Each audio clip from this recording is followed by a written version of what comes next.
So my name is Christian Lindh, and I come from Sweden, from Lund University.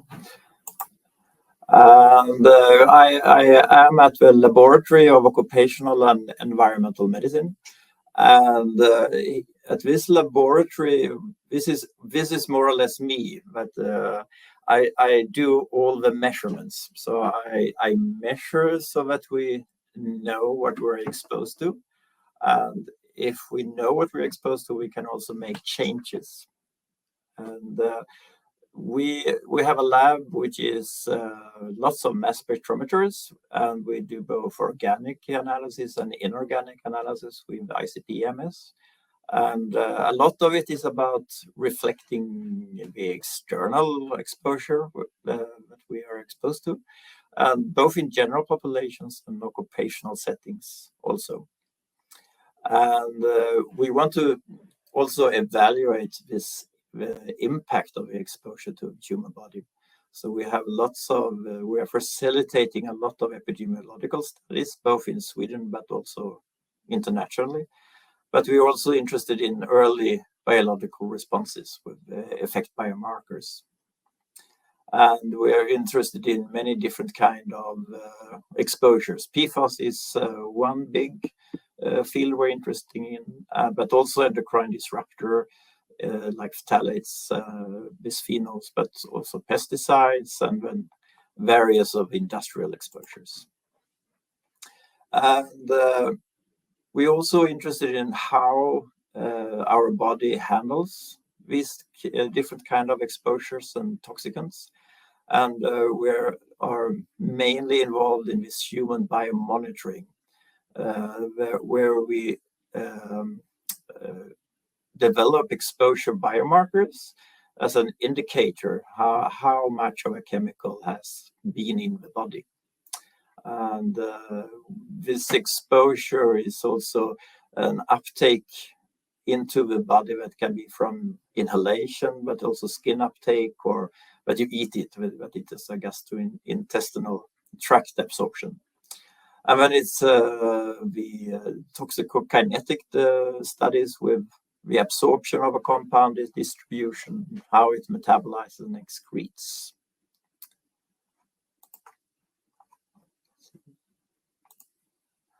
And to do all this, we have a very well-equipped laboratory with several very robust LC-MS systems. I will talk about them later in the presentation. We have, as I said, we are interested in many kind of exposures, and we have done a lot of method development about pesticides in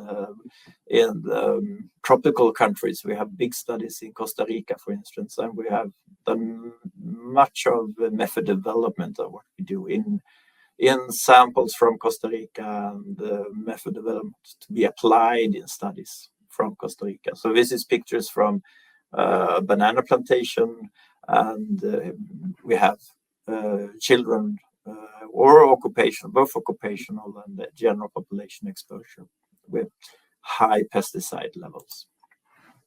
But today we're mainly going to focus on PFAS exposure. I'm sure you heard a lot through these days about how the pathways of how we are exposed, but I am mainly interested in human exposure and measuring human exposure. And we want to select relevant PFASs to measure and then address human health effects if possible. And there is numerous of PFAS available, thousands of PFAS, but we can't study all. Human exposure to PFAS is quite interesting in the sense that it's a compound that is environmentally very, very stable. But if you look at toxicokinetics in rodents or monkeys, the half-lives are quite short. We're talking about hours or days. But if you look at the half-life of these compounds in humans, we're talking of weeks to up to 10 years of half-life. And it's also a wide inter-individual variation. And all these mechanisms for how this works is not well known. There are excretions via the bile and the gut and feces, but also some excretion through kidney and urine. In the kidney, there are some active transporters that transport the PFAS back into the body. But what is the most important, if it is the fecal excretion or urinary excretion, is not known. When we have studied PFAS exposure in our laboratory, we have looked at many different matrices. The main matrix that we study is from blood. It's serum-bound PFAS. But we have also studied biobank samples of serum and dried blood spots. We have studied urine. We have in our project studied feces, but we haven't done the analysis in our laboratory. But we have looked at placentas, other tissues, cord blood samples, breast milk samples, even seminal fluids. We began our PFAS research already in the early 2000s. At that time, we had an API 3000 system. And to analyze the PFAS, we couldn't analyze very many. It was just 3 different PFASs, PFOS, PFOA, PFHS. The methods required quite large volumes of serum, and it was laborious sample preparation with SPE columns, and we had this problem of contamination. The throughput was also very small, so it was only very small studies that could be performed. A few years later, about 2010, we obtained the Q-Trap 5500 system, and suddenly the sensitivity and the performance of the instrument was so much better that we could start using very small sample volumes, only 100 microliters or even less. That made that we could use old biobank samples, but we have very little, we can obtain very little of these samples. We could also have very simplified sample pretreatment. So it's only dilute and shoot methods where we just do a protein precipitation. And we could also go to 96 well plate formats to increase the sample throughput. And this made that we could avoid contamination. But still we had sufficiently good sample preparation to not introduce too much interference. So at this time, we could start larger studies. So we did a large study in Europe, and especially on Greenland. And they had previously shown that polar bears could have a rather high level of PFAS in liver, I think. And we made a sampling campaign where we sampled an Inuit population. And then we could look at both health outcomes, but also predictors to exposure. And some significant determinants we found in this study was that the people eating lots of seafood was connected to exposure, but also drinking tea for some reason, which we don't know why. And what we have done about pesticides previously is that we do human experimental exposures.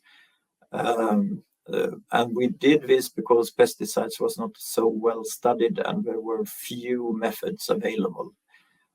And the question if it's ethical or not is that we are already quite exposed through food to many pesticides.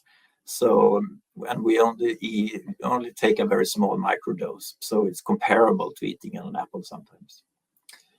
And when we collect all urine and blood samples, and sometimes blood samples, we have collection of urine for a week or a few days up to a week.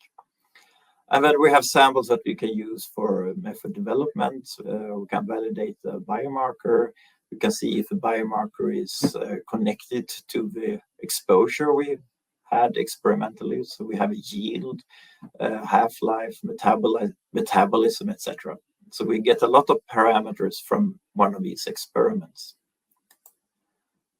And what happened quite close to us here in Lund was a municipal waterwork did an environmental quality test. And the idea was it was an agricultural area close by, and they were worried there was a pesticide contamination. But by coincidence, they also added PFAS because they had heard that it could be water contamination of PFAS. And what they found was extremely high levels of PFAS. Christian will talk about this case more in detail soon. So in this area, they had a military airport and a big aquifer underneath the airport. And they had used the aqueous film-forming foams for firefighting in this area for a long time. And the water that was underneath this airport was used as drinking water for a whole city population. So there was a large population that was exposed. And as soon as they found out, they stopped. They could get water in the pipes from a different source. So this was very close to our human exposures. It's like a controlled natural experiment of a whole population. So they ended the exposure at, I think it was 20th of December 2013. And that made it an excellent possibility to do large studies, both retrospectively and prospectively studies in this population.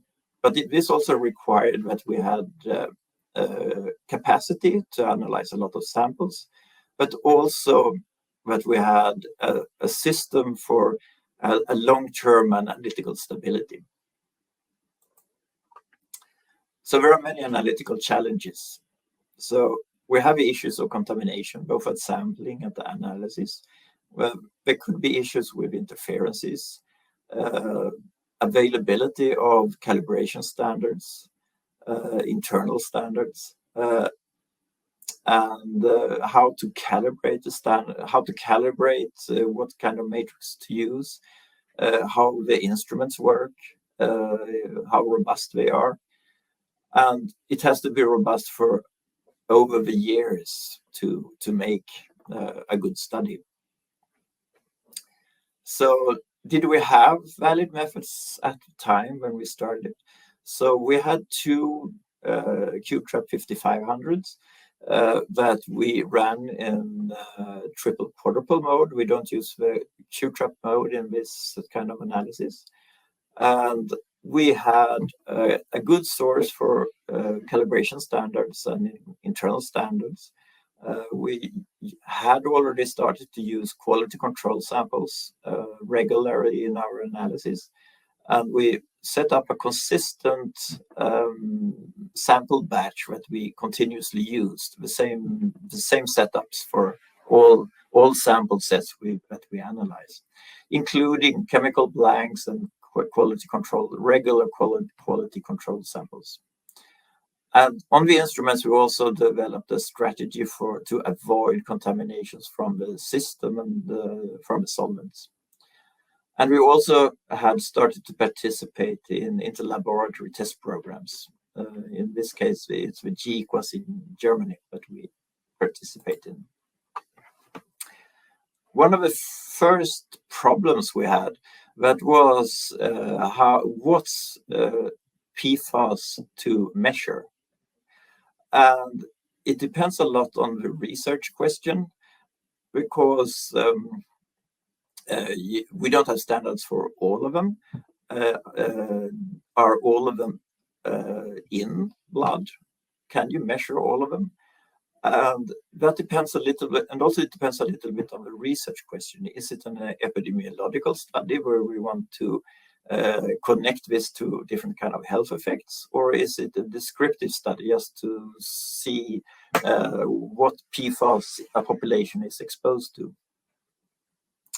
So we had experience previously, and we had seen that you do not detect all that very many PFASs in humans. So we in the standard set that we have of about 20 different PFASs with linear and branch PFAS and etc. But we use only about 8 to 10 is detectable in the majority of the samples. For some of these, you never actually see a signal in the test system that we use. So we usually analyze about 8 to 10 different PFASs. When we started in this large study in Ronneby, we quickly found out that the levels were very high in this population. So compared to other international studies, it's really the largest highly exposed population. And the levels of PFAS and PFHS has been almost 2,000 nanograms per milliliter, which is in the highest occupationally exposed populations, and much larger than many of the famous spills that has been globally, like the C8 study or Veneto study in Italy.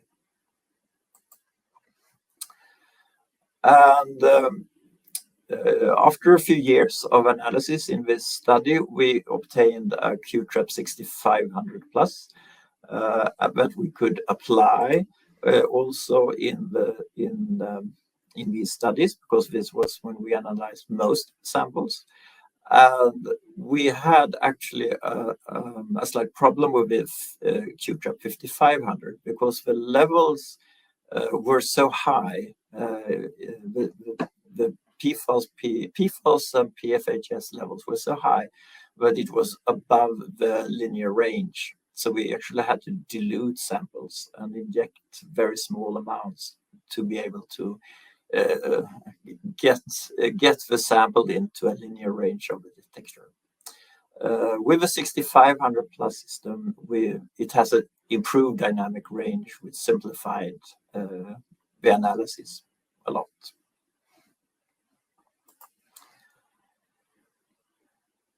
And all our methods, they have to be robust and stable over time.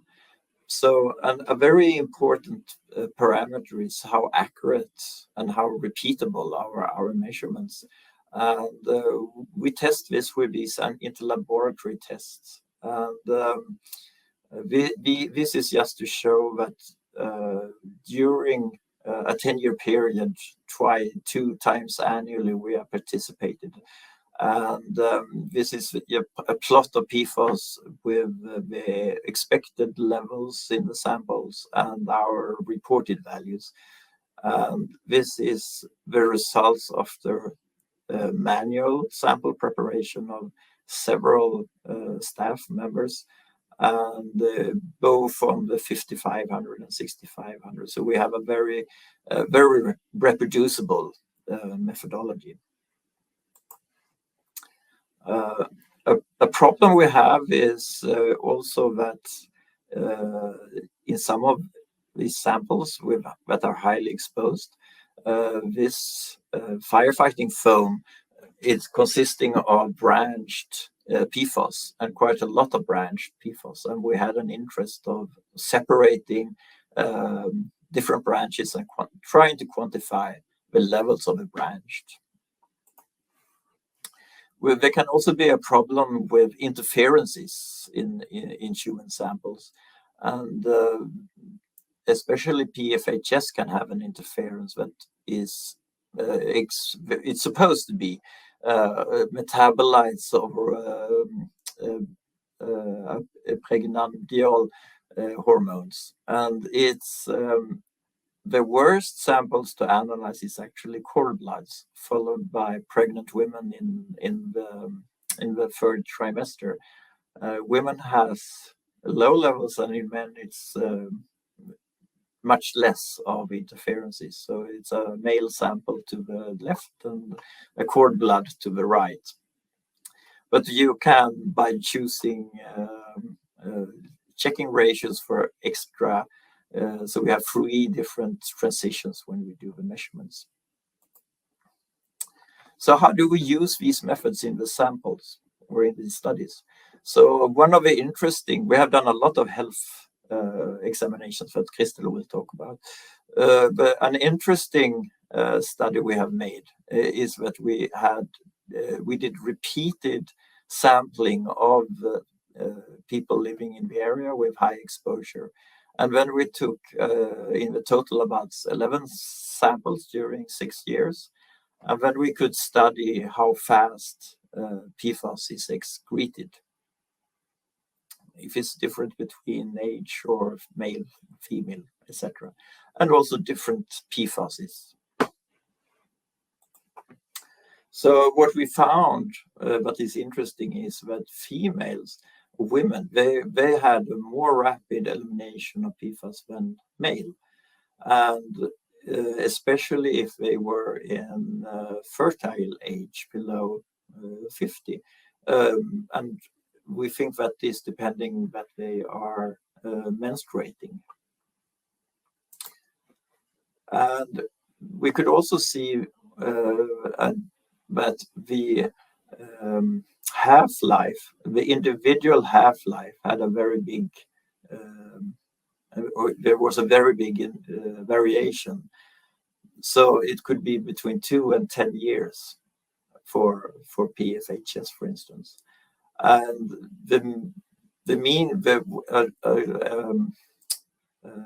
a problem here is that if you have a 10-year-old child that is highly exposed, that lives in this village, if he has a slow metabolism and a slow excretion of these compounds, he will have such a slow excretion rate, even if the exposure has stopped, that he will be 70 before he reaches a level that is comparable to a general population level.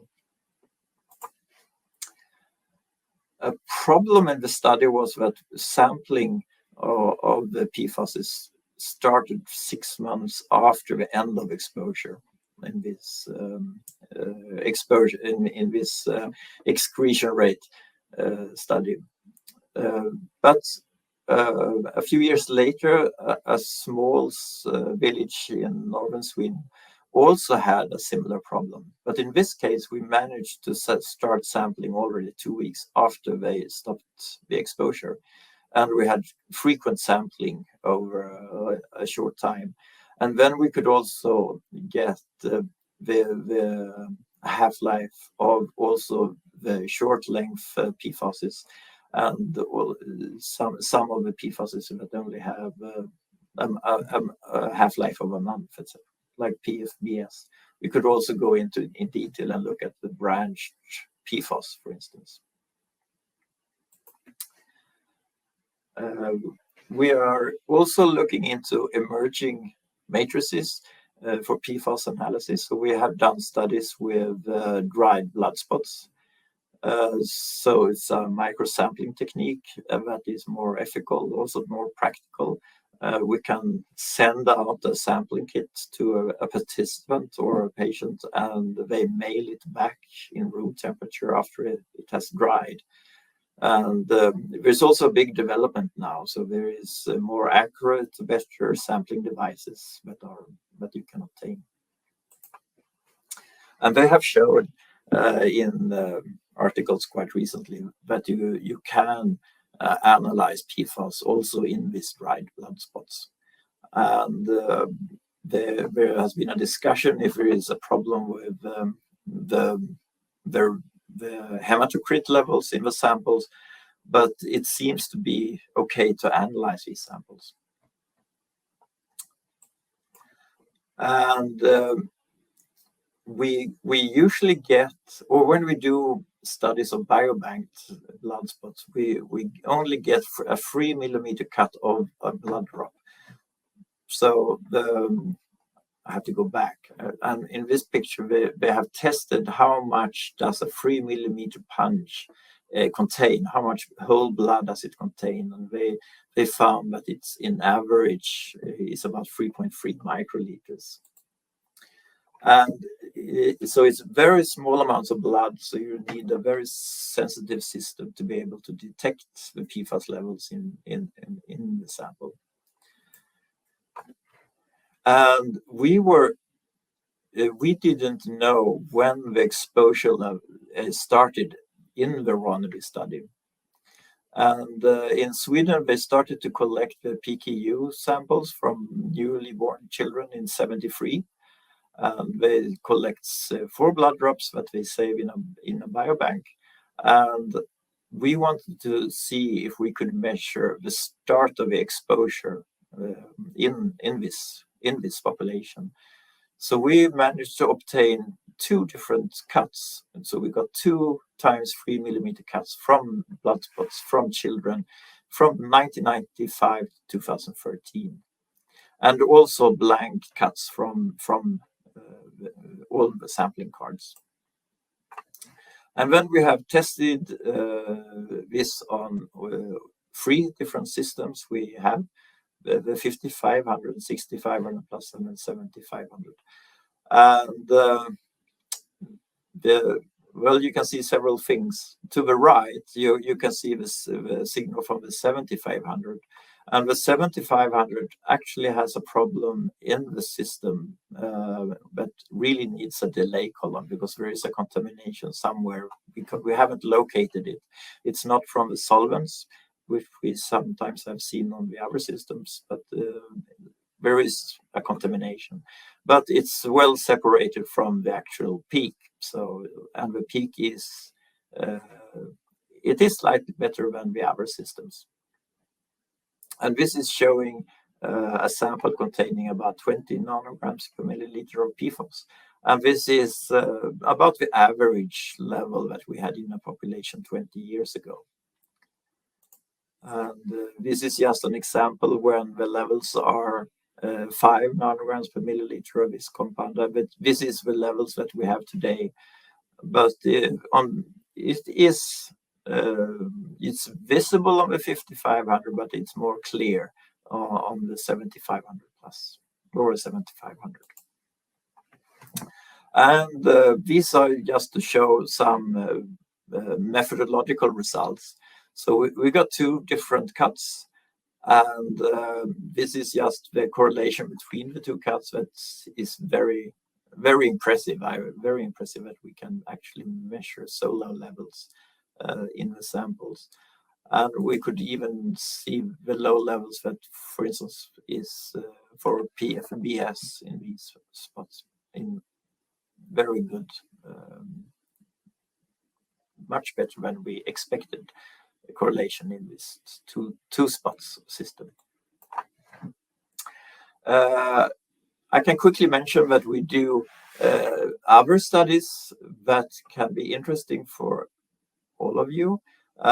We have looked at time trends in young adults. It's last year in high school, but we have done it repeatedly since the year 2000 and measured PFAS, different PFAS. So this is the time trend over since 2000 until 2017. And we can see that the levels are rapidly decreasing. And a fascinating picture is this. This is the levels of PFOA seen to the left and to PFAS to the right. And the curve is the theoretical decline in that you would expect in average half-life. And for PFOA, you can see that it's probably is still a slight continuous exposure, but declining. But for PFAS, since 2004, it almost follows the theoretical excretion. So the exposure to PFAS after 2004 is probably quite low, at least in a Swedish youth population. And then I will end quickly by all the other compounds or PFAS compounds that exist and is developed. So they develop new kind of PFASs like GenX, HFPO, and it's supposed to have a much quicker elimination. And it's still persistent in the environment, but how does it look like in humans? And at the moment, there is a big study going on in North Carolina, the Cape Fear spill, where they have found high levels of GenX in the water sources around the Cape Fear River.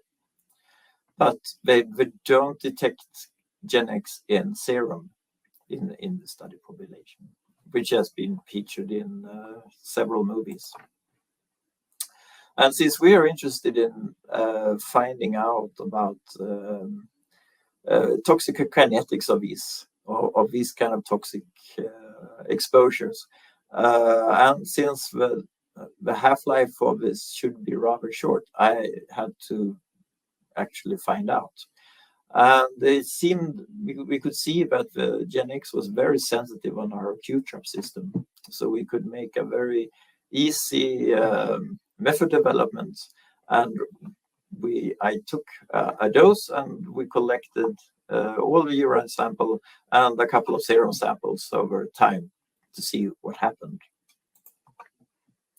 And it was slightly longer half-life than I thought.